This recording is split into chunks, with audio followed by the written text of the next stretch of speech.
Bonjour l'ami. Bienvenue chez l'homme avec la tapisserie la plus immonde de l'histoire de YouTube. Il va vraiment falloir que je pense à la changer un jour quand même. Mais bon, on n'est pas là pour parler décoration. Quoique. Le sujet du jour n'en soit pas si éloigné que ça. Puisque nous allons parler de quelque chose qui embellit quand même la vie. La confiance. Vous savez, tu le sais mon ami, toute ma vie, j'ai entendu que je devais avoir confiance dans l'organisation de Jéhovah sur Terre. Et j'avoue, j'ai eu confiance. À une époque, j'avais une confiance aveugle dans l'organisation de Jéhovah sur Terre. Et non seulement je l'ai eue, mais je l'ai manifestée, en allant prêcher et en agissant pour le bien de ma congrégation. Et puis, cette confiance s'est érodée, dissipée et évaporée. Et ça s'est fait aux grandes dames de mes proches, qui ont bien du mal à comprendre pourquoi aujourd'hui j'ai perdu cette confiance. Donc aujourd'hui je vais juste synthétiser et actualiser une des raisons les plus évidentes, me semble-t-il, de cette perte de confiance. Chez moi, mais également chez vous. Et ça me paraît important, parce que j'ai l'impression de ne pas être le seul, et que la Watchtower le sait très bien, quand elle prépare des études comme celle de la tour de garde de juillet 2020. Je vais la citer, tiens. Comment as-tu connu la vérité? As-tu été élevé dans la vérité? Depuis combien de temps es-tu dans la vérité? On t'a sans doute déjà posé ce genre de questions. Ou peut-être que tu les as toi-même posées à d'autres. Mais qu'entendons-nous par l'expression « la vérité » ? C'est une excellente question. Comment sait-on ce que l'on sait? Comment sait-on que ce que l'on dit est vrai? J'ai l'impression que ce genre d'article répond à un sentiment croissant de doute dans les assemblées à l'heure actuelle. Et que il tente en quelque sorte de combler ce doute. Maintenant, j'ai lu l'article dans son entièreté, des choses sur lesquelles je ne suis pas d'accord, mais je suis quand même d'accord avec certains points, comme par exemple le paragraphe 3. Notre foi ne doit pas être uniquement basée sur l'amour qui règne dans l'assemblée chrétienne. Pourquoi ? Imagine qu'un de tes compagnons, peut-être même un ancien ou un pionnier, commette un péché grave. Ou bien qu'un frère ou une sœur te blesse d'une manière ou d'une autre. Ou encore que quelqu'un devienne un apostat. Il affirme que nous ne sommes pas dans la vérité. Si une chose de ce genre se produisait, cela t'amènerait-il à arrêter de servir Jéhovah? En fait, si ta foi était basée sur la façon dont certains se comportent, plutôt que sur ta relation avec Jéhovah lui-même, elle ne serait pas solide. Pour la bâtir, tu dois utiliser non seulement des matériaux souples, comme les sentiments et les émotions, mais aussi des matériaux solides, comme des faits et des raisonnements logiques. Tu dois vérifier personnellement que la Bible contient la vérité sur Jéhovah. Bien sûr qu'il faut vérifier personnellement. Mes amis pensent que je suis devenu un apostat. Et donc, quand dans leur incompréhension, ils m'ont demandé pourquoi, eh bien, j'ai tenté de leur expliquer que c'est parce que j'ai vérifié personnellement, comme on est encouragé dans ce genre d'article. Mais ils m'ont pas vraiment cru. Cherche-t-il vraiment d'ailleurs à comprendre? Personne ne se pose la question du comment j'en suis arrivé là. Parce qu'ils n'ont pas besoin de se poser la question. Ils ont déjà la réponse. Du moins, on leur a déjà apporté une réponse toute faite. Étude perspicace sur l'apostasie pose comme principe que sa cause apparente soit d'ordre intellectuel, moral ou spirituel, l'apostasie constitue une rébellion contre Dieu et un rejet de sa parole de vérité. Donc autant le dire tout de suite. Dans leur esprit, après des années de lecture de la tour de garde et autres écrits provenant de l'esclave fidèle et avisé, un apostat se contente d'affirmer sans preuve, guidé uniquement par sa mauvaise nature. Alors, essayons de sortir de cela. Faisons le chemin inverse. Demandons-nous 2 secondes si les témoins de Jéhovah bâtissent leur enseignement sur autre chose que des affirmations. Sont-ils différents des apostats qu'ils décrivent? Les témoins de Jéhovah sont-ils des défenseurs acharnés de la vérité? Je me souviens que, quand on est témoin de Jéhovah, on a une confiance absolue dans les informations de l'organisation. Tous ceux qui lisent nos revues et qui regardent nos vidéos peuvent avoir l'assurance qu'elles ont fait l'objet de recherches approfondies. Elles contiennent des faits, elles disent la vérité. Quand vous utilisez les publications imprimées des témoins de Jéhovah, ou quand vous consultez le site jw.org, vous pouvez être certain que leur contenu a fait l'objet de recherches minutieuses et qu'il est exact. Pourquoi? Parce que les témoins de Jéhovah aiment et respectent la vérité.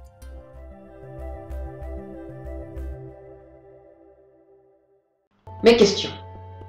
Si j'accorde automatiquement ma confiance, en quoi ai-je vérifié personnellement? Je sais que j'ai l'air de cracher dans la soupe là. Parce que l'enfant que j'étais s'est bâti en lisant les écrits des témoins de Jéhovah. Et, pour être honnête, c'est même eux qui m'ont donné le goût des sciences, de l'histoire et même de la spiritualité. Je leur dois cela. Et, j'ai pas honte de le dire, je leur en suis reconnaissant pour cela. Mais c'est justement pour ça que j'ai eu mal quand j'ai commencé à vérifier personnellement. Ou, comme l'écrit si bien Khalil Gibran dans Le Prophète, Quand vous êtes triste, regardez à nouveau en votre cœur, et en vérité, vous verrez que vous pleurez sur ce qui fut votre plaisir. ouais, j'avoue, j'ai eu beaucoup de plaisir à étudier certaines publications provenant des témoins de Jéhovah. Et en particulier 4 œuvres que j'avais lues dans l'espoir qu'elles puissent affermir ma foi. Aujourd'hui, on va traiter de 3 d'entre elles. Et on va vérifier, par leur intermédiaire, si l'organisation a vraiment à cœur la vérité. Les témoins de Jéhovah, quant à eux, affirment que la parole de Dieu, la Bible, est la référence absolue en matière de vérité. Jésus a dit en Jean 17, verset 17, « Ta parole est vérité ». Les publications des témoins de Jéhovah traitent de sujets très variés, tous minutieusement documentés par le service documentation de la rédaction. Les méthodes de recherche sont les mêmes que celles d'historiens bibliques comme Luc et Jérémie, et elles s'appuient sur des sources sûres.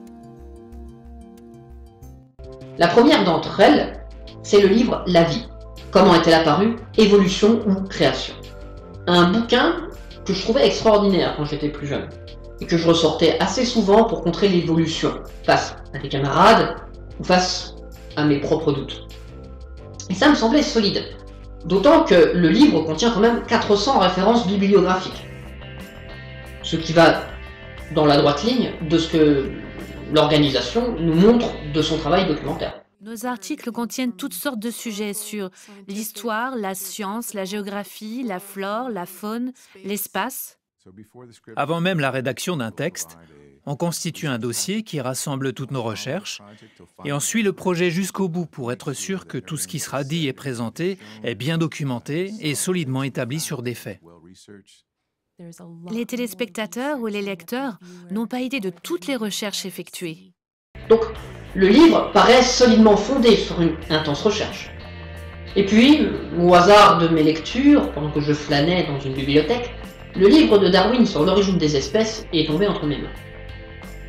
Or, dans ce qui avait guidé ma pensée jusque-là, il était clair pour moi que Darwin ne savait pas de quoi il parlait. Voyons voir, page 18, paragraphe 12. Darwin lui-même admettait que c'était là un gros problème. Ainsi il écrivait. Il semble absurde au possible, je le reconnais, de supposer que l'évolution ait pu former l'œil. Avoue quand même que dit comme ça, l'évolution paraissait d'emblée ridicule, y compris à son principal promoteur. Sauf que ce n'est pas ce que disait le bonhomme dans ce que je tenais dans les mains. Charles Darwin, L'origine des espèces, édition 1859, chapitre 6. Il semble absurde au possible, je le reconnais, de supposer que la sélection naturelle ait pu former l'œil, avec toutes les inimitables dispositions qui permettent d'ajuster le foyer à diverses distances, d'admettre une quantité variable de lumière et de corriger les aberrations sphériques et chromatiques. Lorsqu'on affirma pour la première fois que le Soleil est immobile et que la Terre tourne autour de lui, le sens commun de l'humanité déclara la doctrine fausse.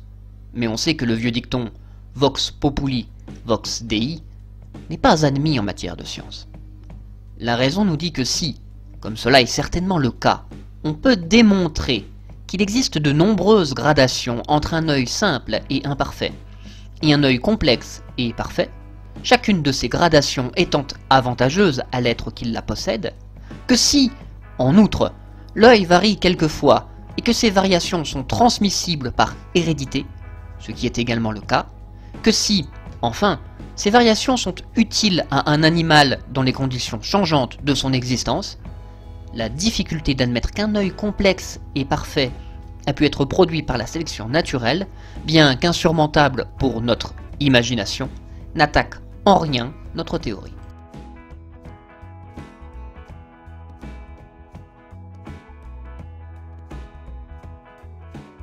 Avoue quand même, il y a une nuance entre ce que laisse entendre le livre La vie a-t-elle été créée et ce que disait Charles Darwin. Parce que, en réalité, ce que Darwin a voulu dire était en fait que la compréhension de la manière dont l'œil a pu se développer semble difficile, mais que sa théorie peut quand même l'intégrer. Pour reprendre une idée, il n'est pas de moi. Cela pourrait être comparé à la tentative d'expliquer le vol d'un avion de ligne à un groupe de Romains.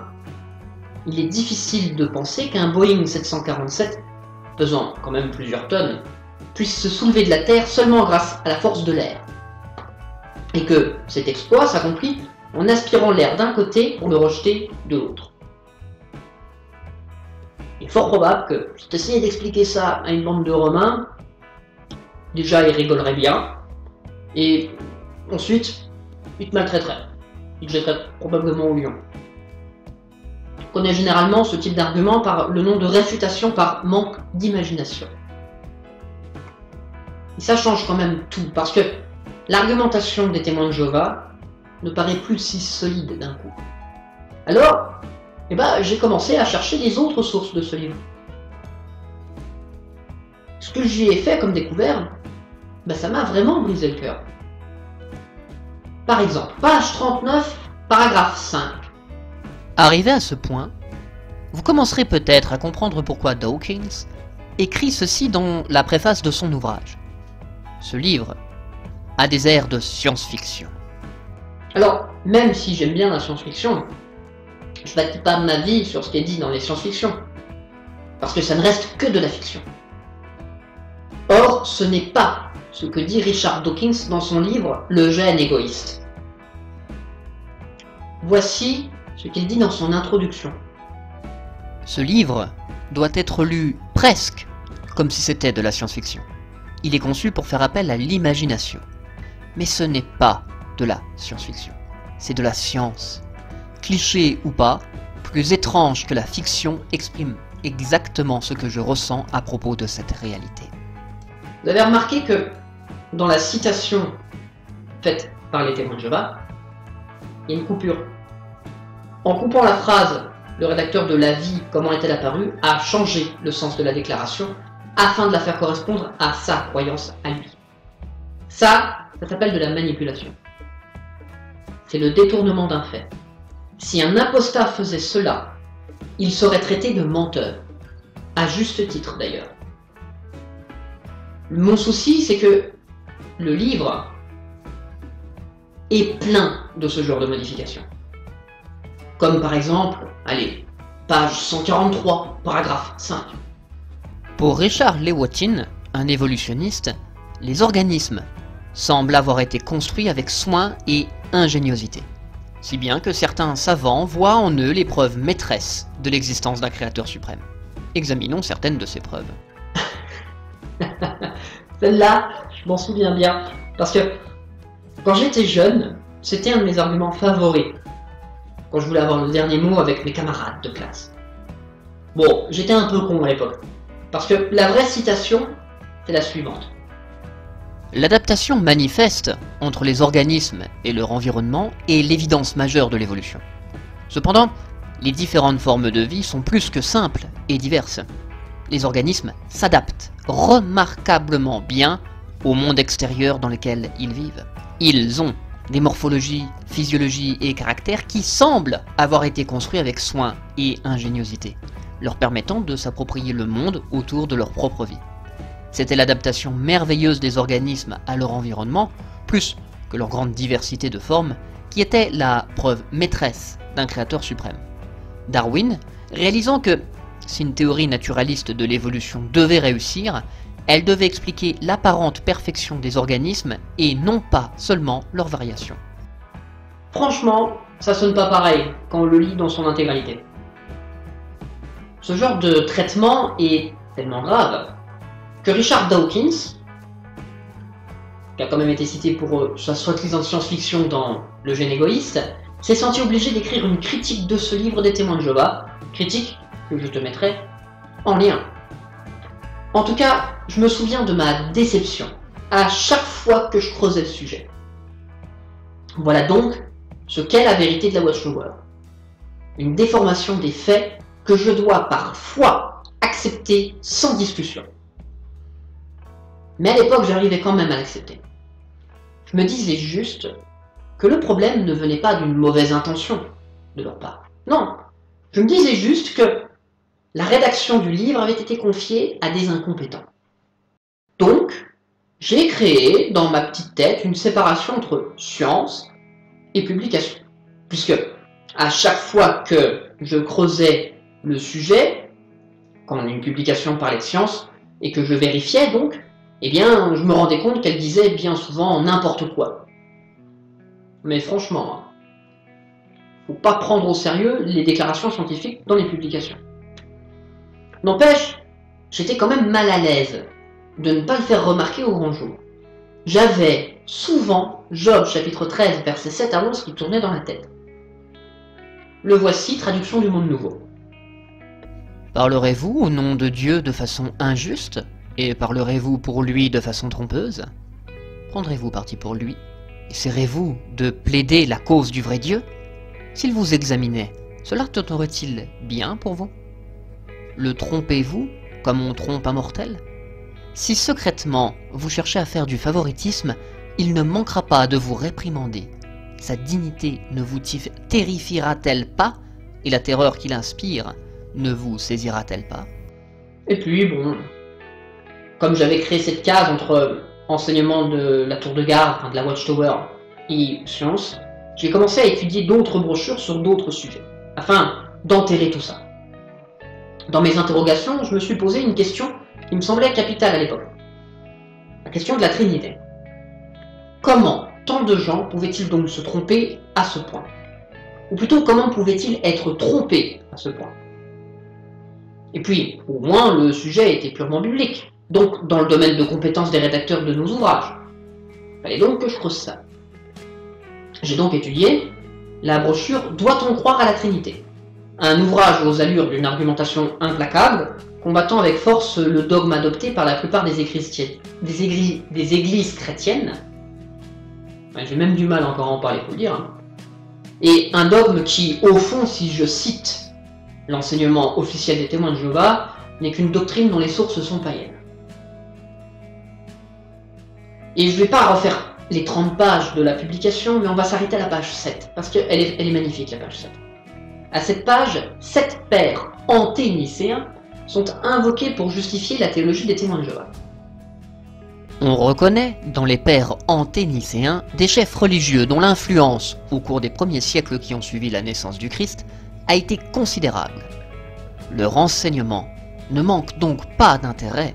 C'est un bon point. Et avouons-le, les 30 pages de cette brochure sont très bien construites. C'est de l'orfèvrerie. Sauf que depuis, comme j'avais lu que les enseignements des pères de l'Église ne manquaient pas d'intérêt, j'en ai lu certains. Les citations doivent être vérifiées. Il faut aller à la source, trouver l'origine de cette citation. C'est la première chose. Deuxièmement, il faut vérifier le contexte. La citation doit être correctement rapportée. Alors, sans entrer dans une guerre d'argumentation pour ou contre la Trinité, on va juste regarder comment sont traitées les sources. Parce que si ce que je dis est vrai, il n'y a aucune raison de manipuler les sources pour faire passer mon message. La vérité se justifie par elle-même. Justin est le premier à être invoqué. Justin a admis qu'avant de venir sur terre, Jésus était un ange. Il avait été créé et qu'il était différent du Dieu qui a fait toutes choses. Il a dit que Jésus est inférieur à Dieu et qu'il n'a jamais rien fait de ce que le Créateur voulait qu'il dise et fasse. Alors oui, dit comme cela, pas de débat. Sauf que, on ne dit pas où Justin, il prétend ça. Donc c'est à moi de chercher. Déjà mauvais point. Et quand je cherche, qu'est-ce que je trouve? Eh bien que c'est pas ce que disait Justin. Les témoins de Jéhovah ne citent pas explicitement le texte, parce que le texte n'appuie pas ces dires. Ils le feront sur aucun des autres dont je vais parler d'ailleurs. On va donc faire un exercice tout bête. On va confronter quelques extraits des textes de Justin par rapport à cette affirmation des témoins de Jéhovah. Son fils, le seul qui soit appelé proprement fils, le verbe existant avec lui et engendré avant la création. Lorsqu'au commencement il fit et ordonna par lui toutes choses, est appelé Christ, parce qu'il est oint et que Dieu a tout ordonné par lui. Ainsi donc, ni Abraham, ni Isaac, ni Jacob, ni aucun homme n'a vu le souverain arbitre dont le nom est inénarrable, le Père de toutes choses et du Christ lui-même, mais ils ont vu celui qui, selon la volonté du Père, est son Fils et Dieu lui-même. Et son ange, parce qu'il exécute ses ordres, c'est lui qui s'est fait homme et a voulu naître d'une vierge, et qui autrefois s'était entretenu du milieu d'un buisson avec Moïse sous la forme de feu. Il est bien démontré, par toutes les preuves que vous êtes apportées, que le Christ est véritablement Seigneur, Dieu et Fils de Dieu, et que, par l'effet de sa puissance, il s'est montré autrefois sous la forme d'un homme et sous celle d'un ange, et avec l'éclat du feu, comme dans le buisson et dans le jugement de Sodome. Bon, c'est pas aussi clair quand on lit les écrits de Justin.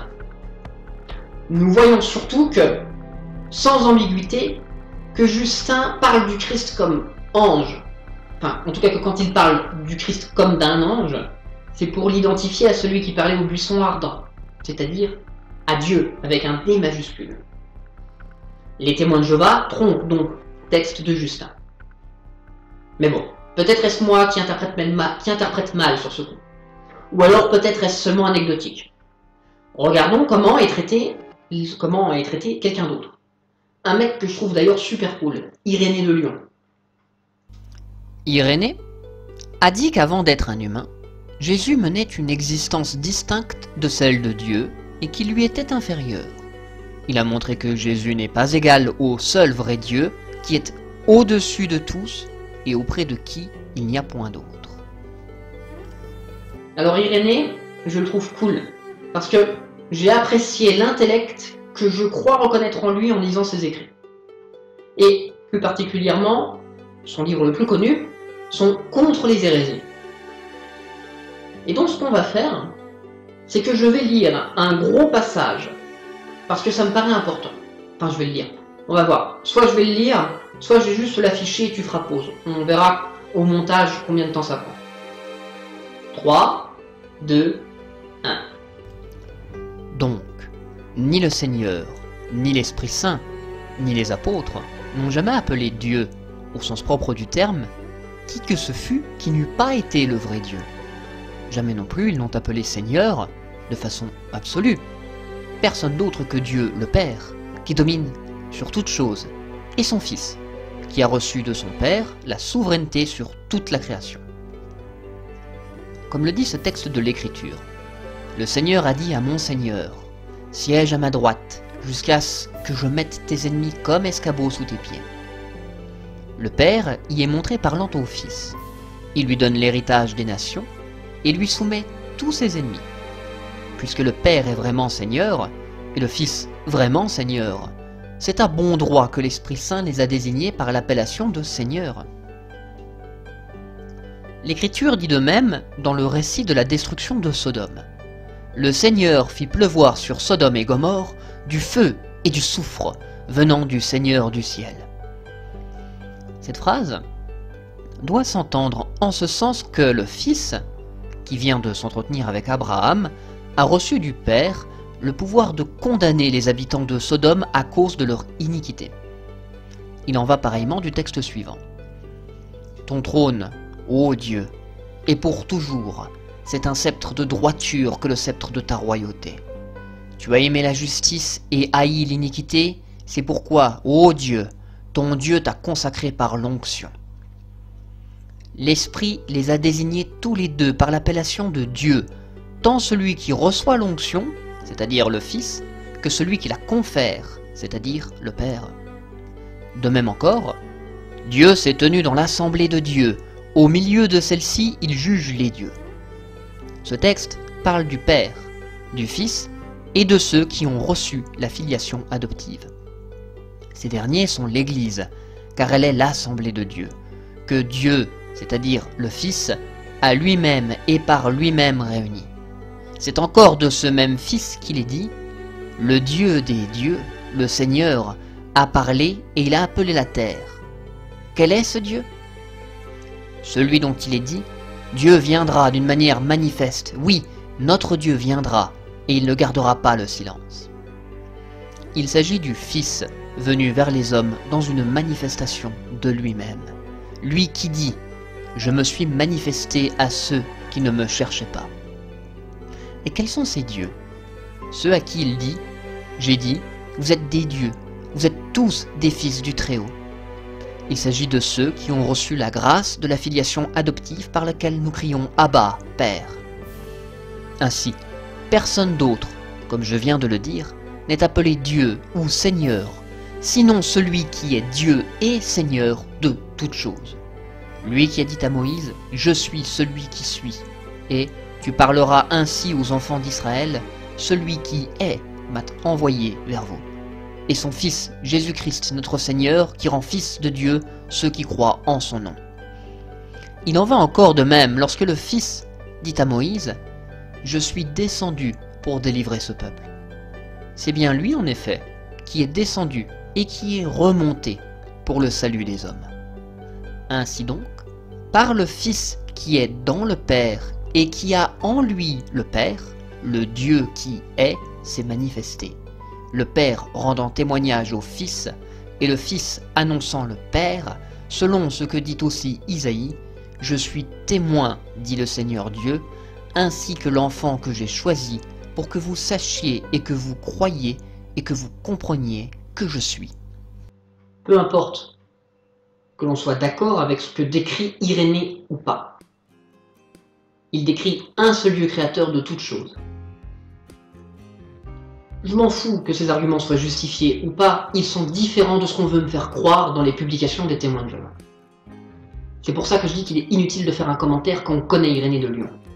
Manifestement, les rédacteurs de cette brochure utilisent des citations de manière non fondée. Ils, je suis désolé du mot, mais ils manipulent celles-ci pour nous faire croire que les auteurs disent l'inverse de ce qu'ils pensent. Je ne vais pas faire l'exercice avec les 7 auteurs qui sont invoqués dans cette page 7, mais quand même, il faut beaucoup de courage pour écrire ceci. Tertullien a enseigné la suprématie de Dieu. Il déclara « Le Père est différent du Fils, il est autre, en ce qu'il est plus grand, en ce que celui qui engendre est différent de celui qui est engendré, celui qui envoie différent de celui qui est envoyé. » Il dit également « Il fut un temps où le Fils n'était pas. Avant toute chose, Dieu était seul. » Vous le sortez d'où ça? J'aimerais avoir une référence d'un livre, d'un chapitre, d'une page. Parce que je suis désolé de vous le dire comme ça, mais la seule manière de gober ça, c'est de pas savoir qui est Tertullien. C'est lui qui a forgé le vocabulaire trinitaire chez les latins. Il suffit de lire son livre Contre Praexas pour se faire une idée de ce que pense Tertullien sur la Trinité. C'est donc le Père qui naquit dans le temps, le Père qui souffrit, Jésus-Christ, que l'on prêche, n'est pas autre chose que Dieu lui-même, que le Seigneur Tout-Puissant. Ainsi le veut Praxéas, en s'imaginant que la seule manière légitime de croire à l'unité de Dieu, c'est de confondre dans une seule et même personne et le Père, et le Fils, et l'Esprit Saint.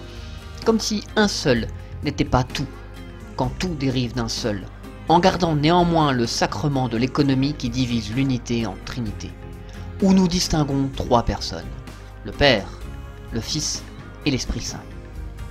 Ils sont trois, non pas en essence, mais en degré, non pas en substance, mais en forme, non pas en puissance, mais en espèce. Tous trois ayant une seule et même substance, une seule et même nature, une seule et même puissance, parce qu'il n'y a qu'un seul Dieu, duquel procèdent ces degrés, ces formes et ces espèces, sous le nom de Père, de Fils et de Saint-Esprit. Là, pour le coup, pas besoin de faire un commentaire. On est très nettement et très clairement dans une défense de la Trinité.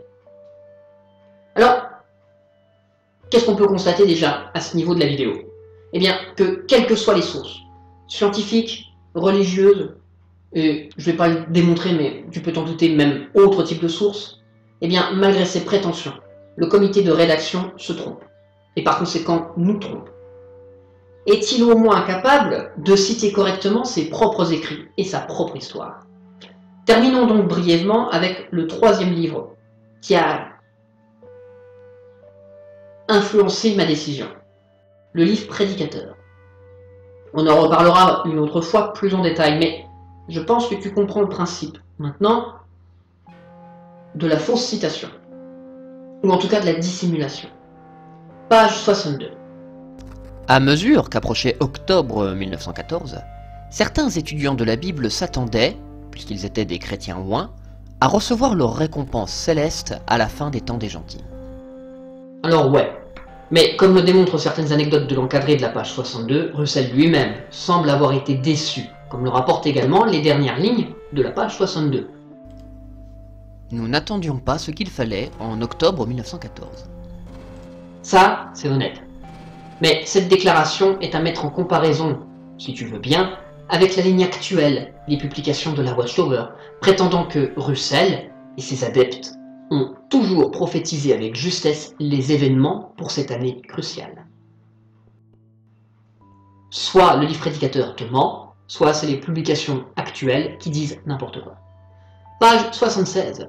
La maison des princes. Beth Sarim. Le livre Prédicateur explique que la maison, dont on a une photo d'ailleurs en haut de la page 76, elle a l'air d'être une belle maison, a été construite à San Diego pour permettre à frère Rutherford de passer les hivers dans un climat relativement chaud, soulageant ainsi un de ses poumons définitivement lésés. Mais bon, il ne reste pas que sur cette option. Il précise néanmoins au sujet de Beth Sarim. Le livre Salut, paru en 1939, explique Beth Sarim, mot qui en hébreu signifie maison des princes. Le but de l'acquisition de ce terrain et de la construction de cette demeure est de prouver d'une façon tangible qu'aujourd'hui certains hommes ayant une foi absolue en Dieu, en Christ et en son royaume, sont persuadés que le Tout-Puissant ressuscitera bientôt ses dévoués serviteurs des temps anciens pour leur confier la direction des affaires de ce monde.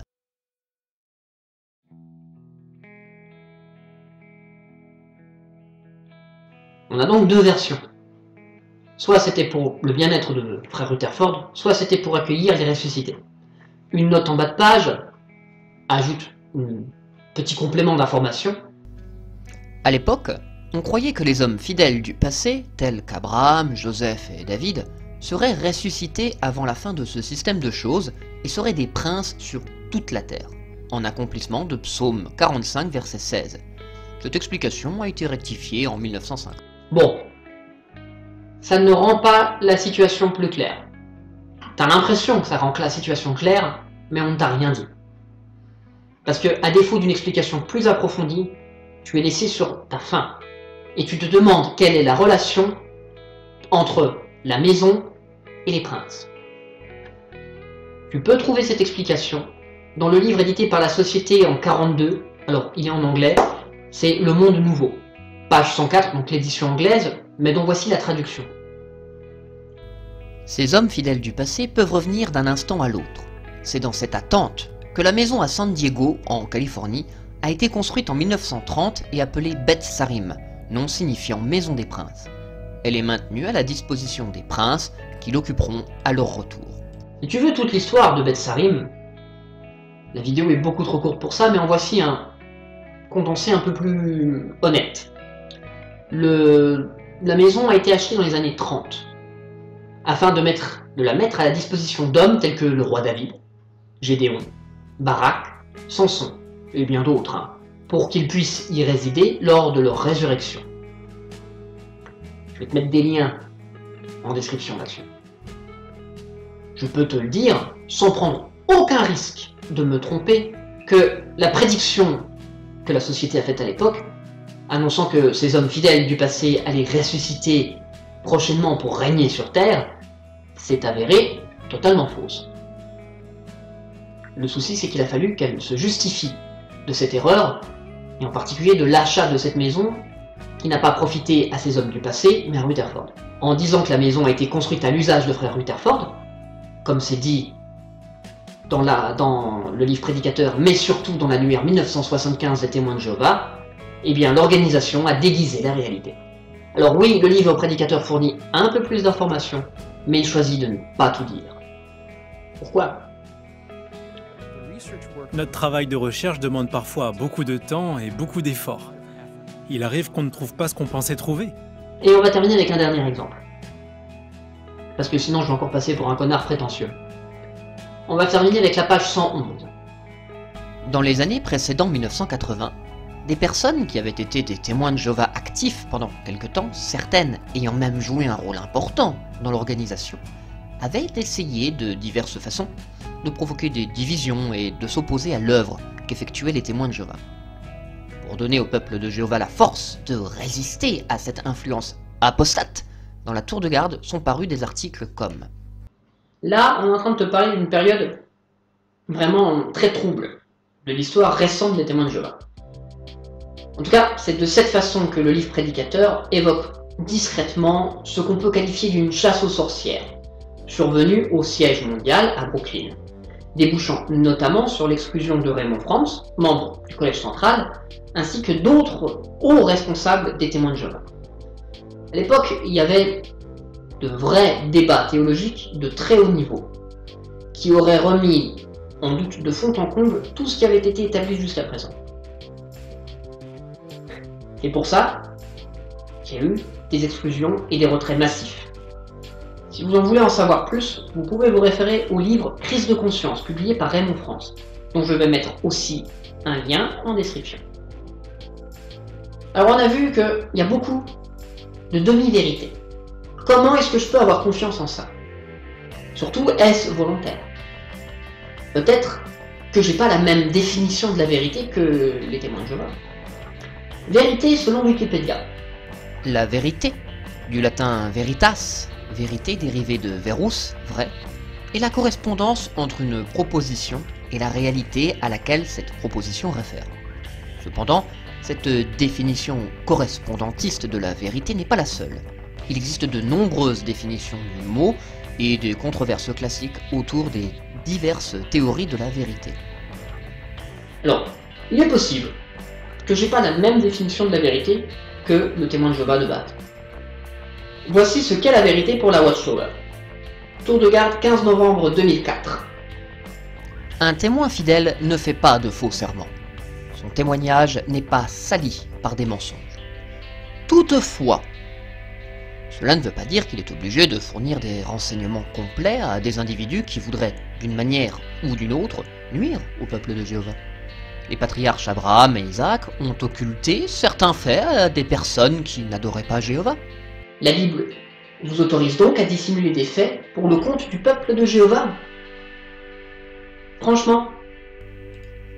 Jésus-Christ lui-même s'est abstenu de divulguer des informations dans leur totalité pour ne pas causer de préjudice inutile. Il a dit « Ne donnez pas ce qui est sain aux chiens et ne jetez pas vos perles devant les porcs. » Pourquoi? De peur que se retournant, il ne vous déchire. Alors, témoin de Jéhovah qui a regardé cette vidéo jusque maintenant, petite question. En tant que témoin de Jéhovah, n'es-tu pas compté parmi les serviteurs de Jéhovah? Du coup, pourquoi est-ce qu'on te dissimule des choses? Est-ce que tu n'es qu'un chien ou un porc? Désolé, mais vu d'ici, pour moi, ça s'appelle mentir. vous n'êtes pas la vérité.